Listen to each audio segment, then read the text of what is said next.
देखिए, काजल राघवानी को जितने भी लोग सपोर्ट करते हैं उनके फैंस के लिए एक बहुत बड़ी जानकारी निकल कर आ रही है।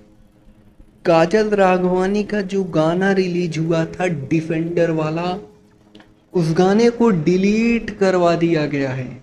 जी हाँ, उस गाने पर किसी तरीके से फेक स्ट्राइक मारा गया है और उसे परमानेंट अभी यूट्यूब से हटा दिया गया है। और इसके पीछे क्या कारण है उससे पहले आपको बता दें, इस गाने पर अभी के टाइम पर 1.1 मिलियन व्यूज हो गया।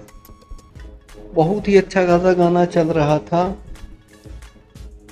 और बहुत ज़्यादा अच्छा माहौल था भैया।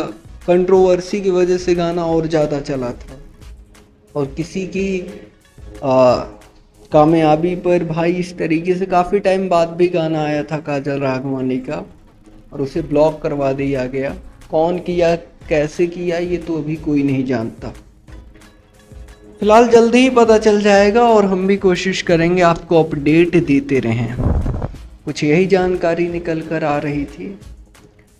ऐसे ही भोजपुरी इंडस्ट्री से रिलेटेड तमाम